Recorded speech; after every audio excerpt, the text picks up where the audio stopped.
Olá, sejam bem-vindas. Hoje vamos falar sobre Kuan Yin, a deusa da compaixão, a mestra ascensa da chama violeta.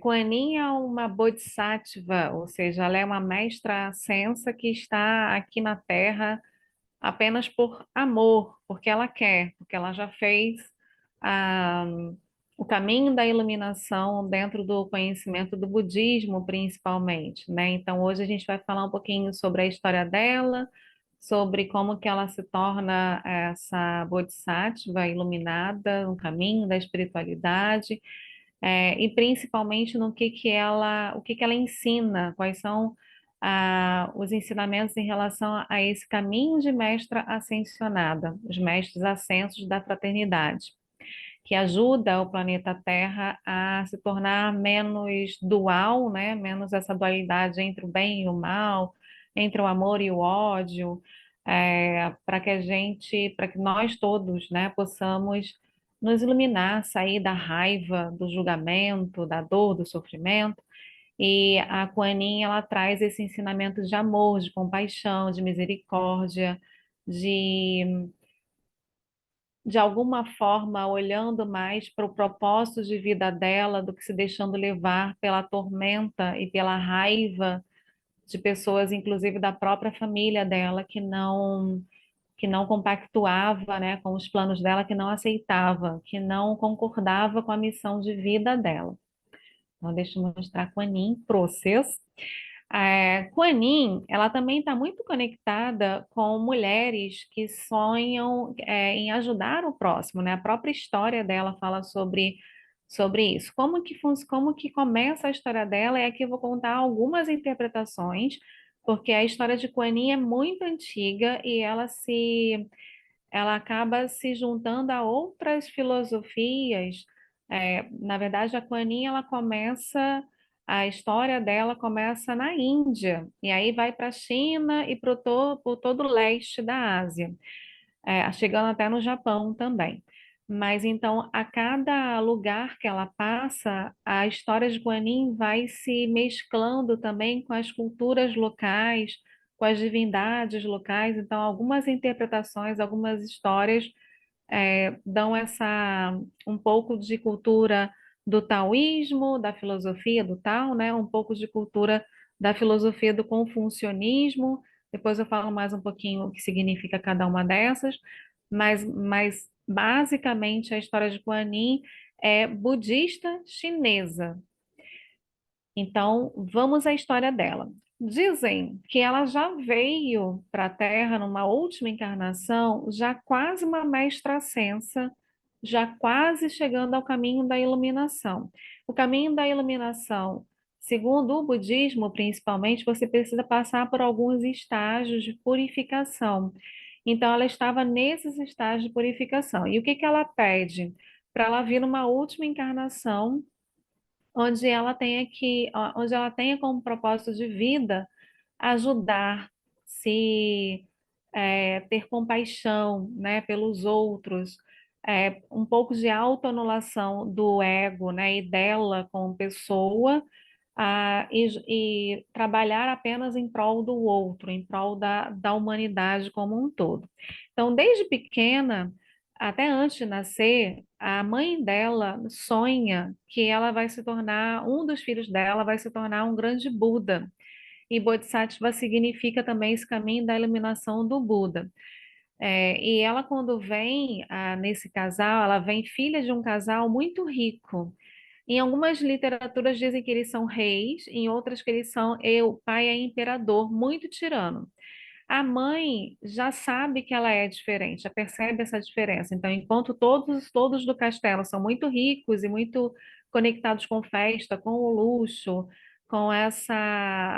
gostando, né, de festas, gostando desse mundo mais de luxo e de viagens e de festas, enfim, ela é diferente. Ela gosta mais de ajudar ao próximo. Então, desde pequena, ela já mostra para os pais que ela veio em prol dos outros, da humanidade como um todo. Ela, inclusive, pede para se tornar freira, né, dentro de um templo que era chamado de sacerdotisa. E o pai, obviamente, como ele queria muito casá-la com alguém muito rico, com um homem muito rico, porque em algumas literaturas dizem que ele queria muito um filho homem e só vieram filhas mulheres. Então, como ele já está muito velhinho, ele fala: eu quero continuar aqui, né, meu poder, eu quero passar o meu poder para um genro. Eu quero que as minhas filhas se casem com alguém muito rico, de muitas posses. E ela desde o começo fala que não, que ela quer se dedicar ao próximo, que ela quer viver em templos, ela quer uma vida como se fosse uma freira. E obviamente ele fala que não, que ele quer que ela case com alguém muito rico. Enfim, em algum momento ela conversa com ele que ela só vai se casar se a pessoa que casar com ela mostrar para a humanidade o fim do sofrimento. E aí ela fala aqui, ó, que aliviasse o sofrimento das pessoas ao envelhecer, ao ficar doente e antes de morrer. Ela tem sempre essa visão em prol da humanidade, ela quer sempre atenuar o sofrimento. E o pai dela, já muito irritado com as negativas dela, e como ele é um grande tirano, ele não tem muita conversa com ela, ele fala para ela ir então para o tal convento, templo, enfim, para fazer com que ela comece a viver num lugar sem luxo, sem as possibilidades que ela tinha quando ela estava ali no castelo, né, rica, com criados, enfim. E principalmente ele ordena os monges desse templo colocarem para ela tarefas muito árduas que ela faz. Ela tem um propósito tão grande de servir que ela não percebe que isso aí é uma jogada, né, do pai para fazer ela desistir, e ela entende como um trabalho pesado, mas que ela vai dar conta. Então ela não contesta. Todo o trabalho que chega para ela nesse templo, ela faz, muito cansada, e aí entram algumas interpretações que alguns milagres começam a acontecer para que os trabalhos não fiquem tão pesados assim, e ela consegue dar conta. E ele, o tirano, né, o pai dela, fala, não, ela vai ter que desistir disso. Aí ele manda colocar fogo no templo. E aí um milagre acontece que começa a chover. Em algum momento ele está tão furioso com as negativas dela, está tão furioso com ela, como se ela estivesse desafiando ele, e por ele ser um grande ditador, tirano, ele manda matá-la. E ele manda levarem ela para uma floresta e dar fim na vida dela. E aí também tem algumas interpretações que há um grande raio, um grande clarão aparece e também um grande tigre branco aparece para salvá-la e levar para o alto da montanha. Mas também existem interpretações de que ela morre e ela vai parar no mundo dos mortos, né? No umbral, no inferno, enfim. Vendo tanto sofrimento neste lugar, né, que seria o mundo dos mortos, ela começa a tocar músicas, ela começa a conversar com as pessoas, ela vai levando a bondade, a amorosidade, a compaixão, a misericórdia para esses lugares, ela vai se tornando muito amada e o inferno vira um lugar de paz. E aí diz que o capeta, o demônio, o senhor dos mortos, enfim, fica indignado, né, que o negócio dele não está indo muito bem com a presença dela e manda ela embora, fala, sai daqui. E aí ela vai embora do inferno em cima de uma grande flor de lótus. A flor de lótus está muito relacionada com a Kuan Yin. E ela finalmente faz o que ela gostaria de ter feito desde criança, né? Se dedicar à iluminação. Então ela vai para esse alto da montanha, ela se dedica à oração às pessoas que sofrem, ela se dedica a ajudar as pessoas, enfim, ela vai viver num lugar muito distante, se dedicando ao próximo e lutando para que a humanidade comece a ter mais amor, né? Mais bondade no coração. Então, ela é a grande mãe, ela é chamada de a grande mãe do budismo chinês, né, da mitologia chinesa. Ela é tão importante que ela vai ganhando outros nomes, inclusive no Japão, por exemplo, que nesses lugares existem grandes estátuas, né, em reverência a ela. Colocar uma estátua dela na porta de casa ou em alguns lugares de comércio, enfim, afasta espíritos mal intencionados que queiram drenar sua energia, que queiram assim como o pai dela era tirano e queria abusar, né, queria impor algo para ela é essa deusa que te protege de pessoas mal intencionadas que queiram drenar sua energia. Dizem, inclusive, que ela é uma das poucas mestras ascensas que, assim como Arcanjo Miguel, conseguem ir lá no umbral, conseguem ir lá em lugares onde existe muita dor, muito sofrimento, muita maldade, para te proteger, né? Então, ataques astrais, inveja, mal olhado, pessoas que queiram te fazer algum mal, chama Kuan-Yin, invoca essa luz violeta, né? Se visualiza envolvida numa grande chama violeta, fala para você, estou envolvida numa grande chama violeta de proteção, e chama Kuan-Yin, esse arquétipo de pura bondade, de amor, de compaixão, de benevolência. E ela alivia também situações em que você se sinta muito culpada por algum erro que você fez, por alguma coisa que você tenha cometido e se arrependido profundamente.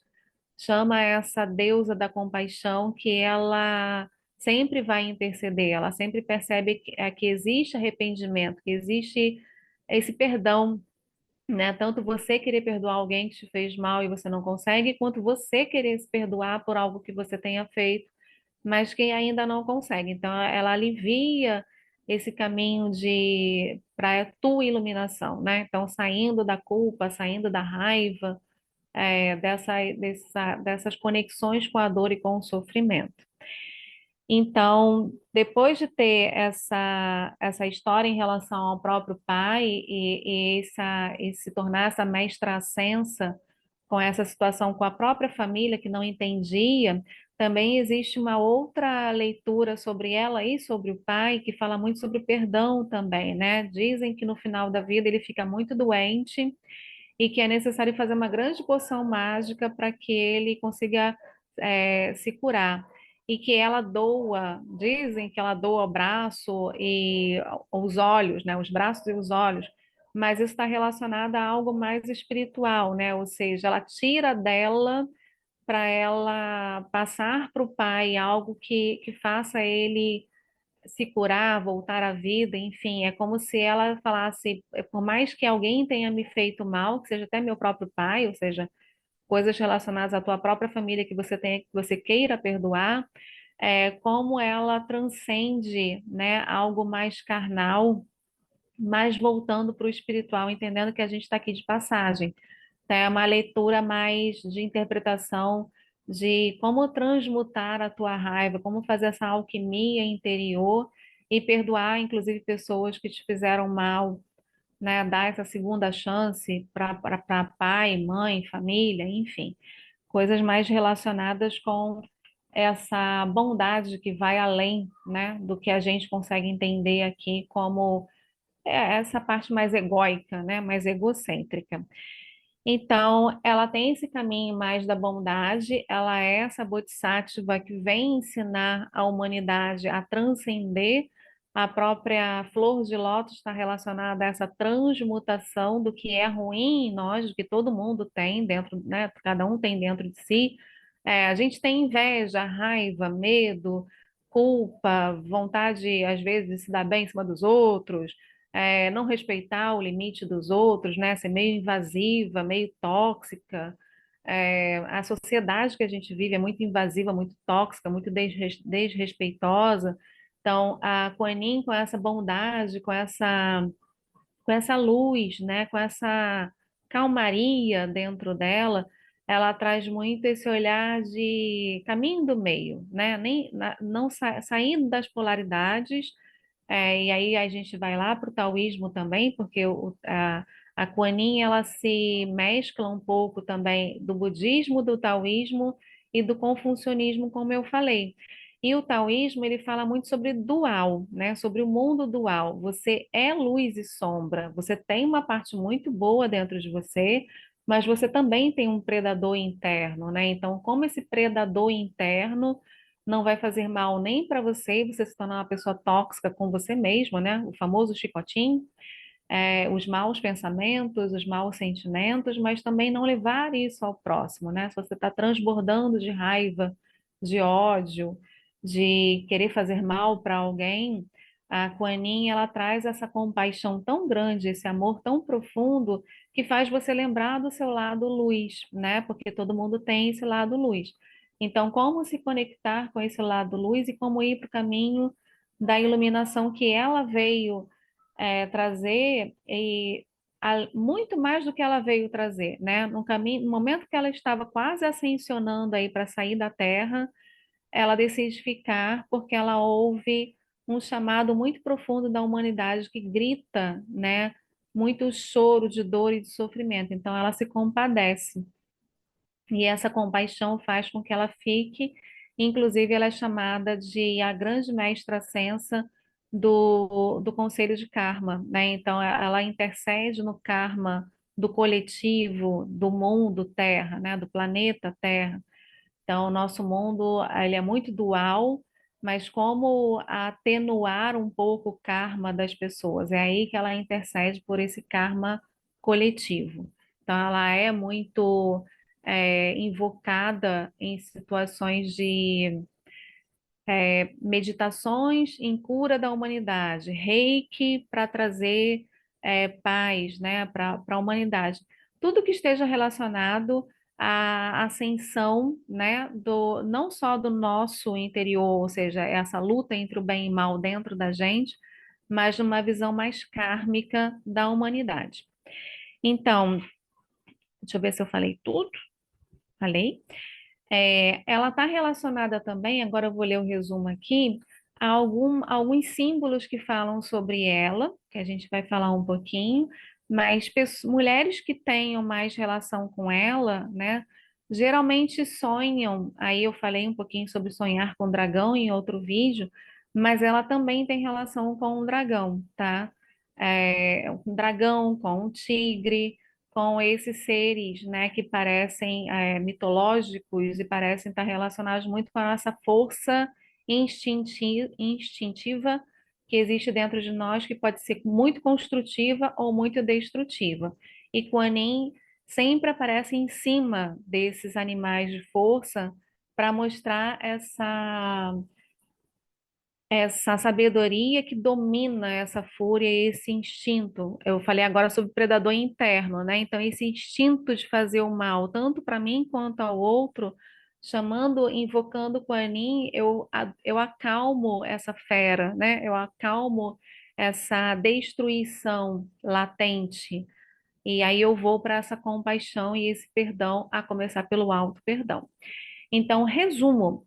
A deusa Kuan Yin é a deusa da compaixão, do perdão, da misericórdia. Ela é uma mãe bondosa que transmuta, né, essa dor e esse sofrimento sem se abalar. Ela transformou até o inferno em um lugar de paz. Vem da mitologia budista chinesa. Os símbolos dela são a flor de lótus, o jarro, né, que aparece sempre ela renovando essa energia vital, então está relacionada à cura e essa renovação interna. O ramo de salgueiro, que ele está relacionado com essa flexibilidade, né? Então, não tem aquele ditado que fala que enverga, mas não quebra? Né? Então, essa flexibilidade, né? As ventanias podem até fazer a gente sair do lugar, mas essa capacidade de se recompor internamente depois de uma grande tempestade, ou seja, alguma coisa muito ruim que acontece com você e você volta para o seu centro, você se fortalece, ou você é tão forte que você não se deixa quebrar. É, ela também está relacionada à chuva, e ela aparece em algumas meditações e sonhos em cima de um dragão, que significa a sabedoria que domina essa fúria, esse instinto, esse predador interno. Ela é a deusa protetora dos que pedem para ela essa ajuda de se libertar de sofrimento e ela traz essa misericórdia. Ela ensina sobre fé do seu propósito, ou seja, você não se deixar, né, abalar por essas influências, nem influências dos outros malignas, mas também do seu próprio ambiente, onde até a sua própria família seja contra um propósito de vida. Se o teu coração pede, segue teu coração. É isso que ela vem para ensinar. Ela é a Bodhisattva do amor incondicional e é a mestra ascensionada da chama violeta, que transmuta o karma e intervém de forma milagrosa para causas impossíveis. Então, Se você precisa de um milagre, pede para a mãe Kuan que ela vai te ajudar. O mantra poderoso dela, que é o Om Mani Padme Hum, ela fala sobre receber essa consciência divina direto do nosso chakra, do nosso sétimo chakra, que é o chakra coronário.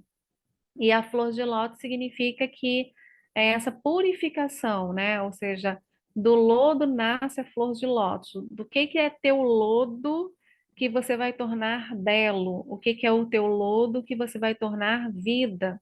Então, a purificação que alimenta, que você alimenta essa dor e sofrimento para trazer consciência e essa liberação do karma.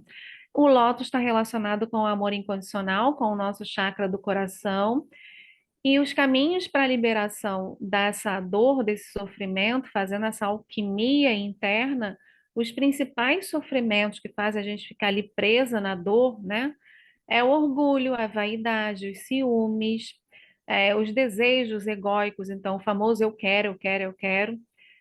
Eu costumo falar que criança faz o que quer e adulto faz o que é necessário fazer. Então, quando a gente está muito na imaturidade, a gente sai fazendo coisas que é muito do ego, né? São desejos egóicos. Esse predador interno que a gente precisa também, com amor, curar os vícios, a ganância, a raiva e a culpa. E aí, como fazer isso, né? Trazendo essa clareza mental, as atitudes de compaixão, de amor, de generosidade, de retidão, de paciência, bondade, perseverança, sabedoria e respeito. E aí eu coloquei aqui a começar por você mesma. A Kuan Yin, ela é a própria força feminina, então, entende-se que Deus barra deusa, né? A Kuan Yin é essa própria força feminina sagrada, divina, que traz você mais consciente. E aí, quando você toma consciência, o sofrimento não precisa existir, né? Entende-se que é o ego que cria o sofrimento, é o ego que se alimenta de dor e de sofrimento. O ego se alimenta de problema. Então, quando a gente está buscando muito a clareza mental, a consciência, a gente precisa fazer escolhas, né? O que me faz bem, mas não como ego do eu quero, mas como algo mais sagrado, mais divino, mais elevado, né? Mais espiritual. E é isso. Kuan é a deusa grande mãe que pessoas que escolheram uma profissão como a minha, de ajudar outras pessoas, geralmente estão muito conectadas e eu sou muito conectada com ela. E eu espero ter trazido uma deusa para trazer compaixão, amor, gentileza, bondade, e cura no seu coração. Até a próxima deusa. Amanhã eu volto com uma deusa maravilhosa também. Um beijo.